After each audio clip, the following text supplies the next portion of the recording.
Hello and welcome back. If you follow the channel, then you know that we are trying to restore this, a vintage homebrew computer that came with a sticker that said it's a TRS-80.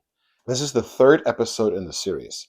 In the first episode, we took a look at what we can find inside the computer. We found some mystery cards and one heckin' big boy of a power supply, which we took a look at in the second episode to make sure all the parts in the power supply are good and make sure the capacitors are fine. And when we eventually power on the device, it will be safe for us. There's been lots of speculation in what this computer is. Is it a prototype? Is it really a homebrew TRS-80? Maybe it's not a TRS-80 at all. So in today's episode, we're trying to lift the mystery whether or not this computer could actually be a TRS-80, and we do so first by taking a look at the ROMs. Friends, I want to be honest with you. This is the second time I'm actually recording this video. The first time my friend Dan was here and we did this together. But unfortunately, I lost the footage of that. And and I want to apologize for the audio. I'm in my workroom upstairs where it's very echoey. So I'm sorry in advance for the sound. So friends, just to start out, I made a GitHub repository, here it is, for this project, so you can follow along all the files that I gather and images that I take. I'm going to be uploading in here, and I've already taken the liberty of dumping the ROMs. So these are the binary files that contain straight up dumped ROM from the computer. So this computer has 3 chips, 3 2732 EPROMs, and they are labeled as follows. One is called chip number 1E plus old CAS timing plus print plus low CAS. At least that's what it looks like. I can't really read the handwriting. One is called chip number 2E, and then a number DA45. I'm not sure what that means either. And the last chip is just 3E, labeled as such. And some of you have also asked me about high resolution images, and I've uploaded some here. Yeah, it's so high resolution that you can even see the dirt. So, being a computer scientist, friends, the first thing I thought was, let's just use a hex editor like HXD for Windows here to look at the files. So here they are. Let's do the first file like so. Let's open it. This is the first file, and we see the raw bytecode is what we're looking at. And what we were specifically looking for here is any strings that are human readable, where we can actually see what this is. And when we look through here, we find this mem size, and then it says basic underneath, but it doesn't just say mem size R basic, it says mem size R/S basic, or it says mem size R/S L2 basic. By the way, friends, if you like this kind of content and you want to support me, please consider buying something from my store on retrobytemeister.com. We got a bunch of things available, including still a number of these, and we're running still a promotion on these, where you can get one of those for as low as $15 or $10 off any other model with the coupon code Happy New Year 2026 at checkout. And if you don't want to buy anything, subscribe, share, and like my content, and follow me on my socials. Thank you. Well, let's just Google this, shall we?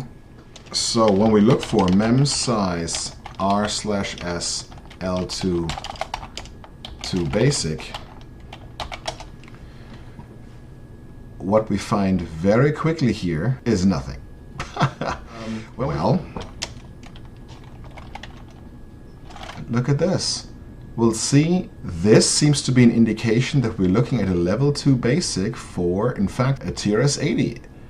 When we go to the appropriate website, which is this guy here, in fact, this string is indicative of our level 2 basic ROM version 1.3 that was released by Radio Shack sometimes after July 1980. So what they did is they shortened memory size question mark to mem size and Radio Shack Level 2 Basic to R/SL2 Basic in order to make sure that the revisions of the new ROM still fits into the 4 kilobyte ROM. Several new features on this version 1.3 of the Level 2 ROM is that it now has a keyboard debounce routine, which is helpful. We have an improved print command, and look at this, long-standing timing error in the cassette routines is fixed. What? Recall how this file that we have here, labeled according to the EPROM, and the EPROM had old cassette timing, print low cassette. So maybe this is an indication of what happened here, what this ROM really is. Two more chips here. Let's take a quick look at those. We have the chip number 2E. Let's see any more clues. And it took a while to look at this. I didn't find much, except we see here ready and error and break.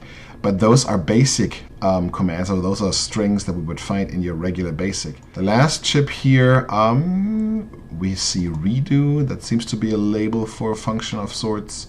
The last file was pretty unremarkable. So yeah, there's our smoking gun.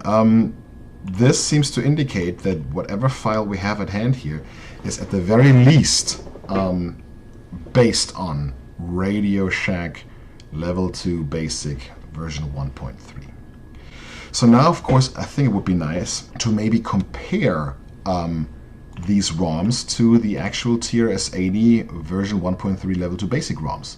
We started out with the Z33 file over here. So, but right now when we open the first file here, we see this doesn't match, right? So memory size, Radio Shack Level 2 Basic. This chip here, these files are not the right level, not the right basic version perhaps. But there's an alternative binary like here, and when we compare those, they are different in the same fashion. They are different in the same fashion. Minor changes here, really minor changes. So let's analyze them. Let's compare them real quick. Let's compare the two files. Let's compare. And we find that they are different in exactly 1 byte. There's only 1 byte of difference between these two files. And that is at address 249 hex. That's it. All right, friends, a quick note here from the editing room, aka my couch, as I'm editing this video. I thought it might be fun for us to take a look at what this byte actually does. And I did compare the changed byte in this ROM with another TRS-80 Model 1 basic ROM that I found. And let me show you here. We can see that it also has the 41 byte as opposed to the 60. Now, as I was doing some research, this is the website I've shown earlier from Matthew Reed. And Matthew Reed says that the most common version of the Model 1 ROM is version 1.2. However, it was kind of unacknowledged, unrecognized by Radio Shack. And it says it barely ever differs from version 1.1 in only one way. The last 5 bytes at the end of the ROM are different. And he alleges that it seems to be leftover bytes from other code. Maybe the improved cassette routine is part of the version 1.3 ROMs. Now, jumping over here, a website maintained by another wonderful individual and named Ira Goldklang. And Ira's website actually has the entire ROMs decompiled and explained with opcodes and also with explanations. And when we look at the area that we see, namely 2049 is the byte that was changed, right? When we go to 20 and look for 2041, we'll see that 20241 hex is in fact a cassette routine. And when we look at byte number 20249, now that we have the start bit, we need some delay. So register B is being loaded with a delay of 40 hex. And here's a comment that says, in version 1.2 ROM, load B has a delay count of 60. So this seems to think that version 1.2 ROMs already had the delay built in. And this is what we're looking at, right? We're looking at a byte change from 60 hex to 40 hex. And friends, this is precisely what we're seeing. We're seeing 60 hex is being changed to 41. So I guess that's another typo, because 06 is load B in assembly, I guess, in the 80 assembly. 40 hex, did he mean to say 41? Because there's a mismatch here. And this is proof that the ROM version that we have has been patched towards the version 1.1 cassette timing from 60 to 41. Oh, that's interesting. Now back to our regular scheduled program. Let's compare the other files. This guy here, Z34 alternative. They are also different in exactly 1 byte. And that seems to be at 24C. Another quick note from the editing room. Friends, while editing this video, it occurred to me that the address space of the second ROM actually starts after the address space of the first ROM, which is 4 kilobytes long, so it has an offset of 1000 hex, which brings the address of this changed byte to 124C hexadecimal. And when we look at IRA's website here, we'll see that at the very top it says, this function contains a bug that caused renumbering right around 124C. So they show the buggy version here, and he has the corrected version here. And we'll see that down here at 124C, or the fix actually requires a realignment of the opcode addressing to take place. So at 124C, they will restore DE from where it was preserved at the top of the routine. So I guess that is the patch. So in our version of the ROM, it says B7 there. And in the reference version of the ROM, it says D1. And when we look up the opcode table, we'll see that B7 is an OR A, and D1 is a POP D, which is the bug described on IRA's website, which means that our ROM actually contains a patch to the math function bug.